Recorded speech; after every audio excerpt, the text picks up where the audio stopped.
guys, we need to talk about this.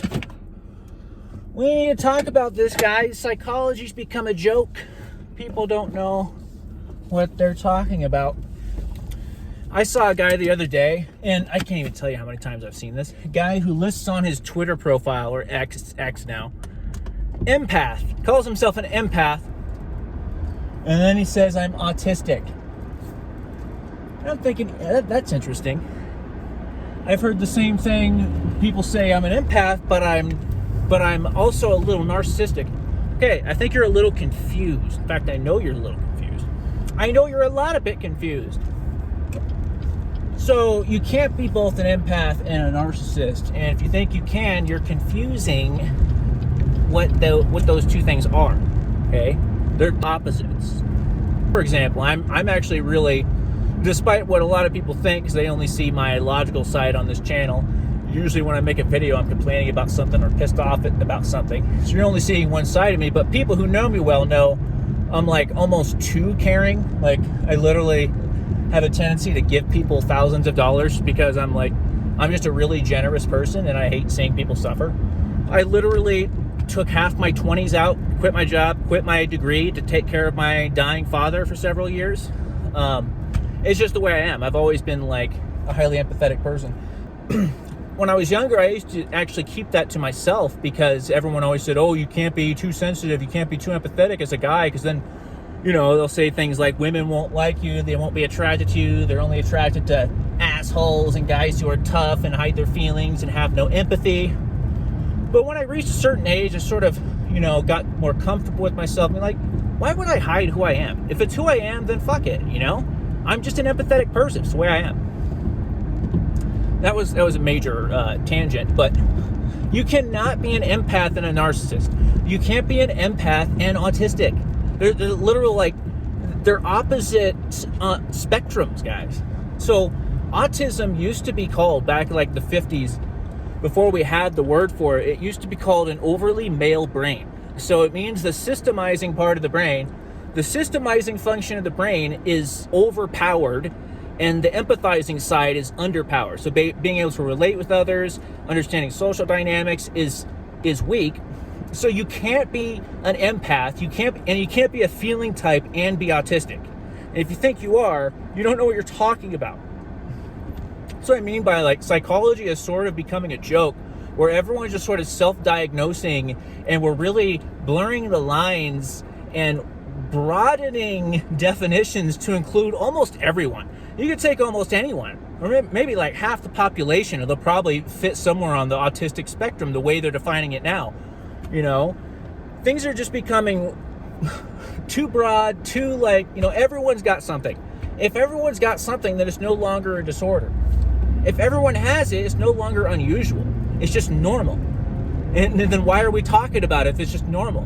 So you're cheapening. It's the same thing when people use the term racist and things like that to describe people who aren't acting racist. You're cheapening the word, and you're actually taking power away from people who actually suffer from racism.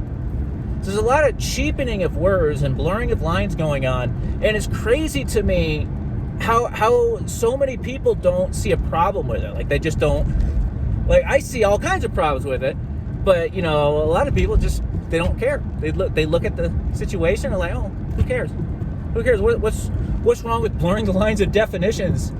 And I honestly think it's because people don't really think about the future. I think that's the majority of why people don't see these important problems. Is because they just simply don't think about the future. They don't think about what are the potential consequences of actions. You know, I don't know. Most people are like that, though. They just kind of think about the president. They worry about themselves. Who cares about, you know, who cares about recycling? I'm not going to be around for the next generation anyway. Anyway, guys, this whole video kind of became a ramble, but I think you guys know what I'm trying to say. It's just, you know, I'm not saying they're completely meaningless, but we're heading in that direction where these descriptors are becoming completely meaningless. It doesn't mean anything anymore. And you got all these people self-diagnosing who don't understand. I mean, like, literally, I heard someone the other day list off like 5 different things that all contradicted themselves. That I have autism, I'm an INFJ, And I'm also on the NPD spectrum, and I also have, I mean, it's just crazy. These people don't understand, I don't know. And it's not completely their fault, it's probably a lot of these YouTubers talking about these amateur psych enthusiasts that aren't responsible with the information they put out there, like diagnosing people over the internet, which is looked down on. And inevitably people will say, oh, what about you called someone narcissistic, so aren't you hypocritical? So calling someone narcissistic is not the same as diagnosing them with a mental disorder, diagnosing them with NPD. It's completely different than saying someone has narcissistic tendencies. I'm not officially diagnosing them with a mental disorder. It's completely different. If you can't see the difference between those two, then there's something wrong with your brain, or you're just looking for something to hate me on. That's the thing. That's the other thing that I wanted to address. People, I see a lot of YouTubers complaining about haters. Haters are inevitable. I don't care how good of a person you are, how nice of a person you are. If anything, you'll have more haters. Like, look at a guy like Greg Doucette. Dude's a really nice guy. He's empathetic. He's always been against bullying. He's a nice guy. But inevitably, people out there will find the negatives, because every human being has negatives, right? There's no such human being on the planet that does not have negative qualities. You'll be able to find them if you look. And someone who's been making videos for decades, like Greg Doucette, he's going to have a lot of material to comb through to find all his defects, his inevitable defects. And so people who make hit pieces like this are just the biggest hypocrites. It's so hypocritical, because every single human being has just as many defects as Greg Doucette, if not more.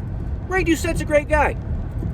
Of course, there's going to be some people that, it just boggles my mind. It really reminds me of Jesus saying, don't judge, And people misinterpret this verse all the time, though.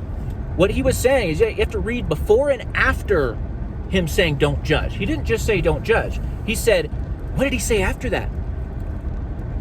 Look at yourself first, right? Take the log out of your own eye first. Basically, he's saying, before you judge, understand that you're no better than the person you're judging. It's basically what he's saying.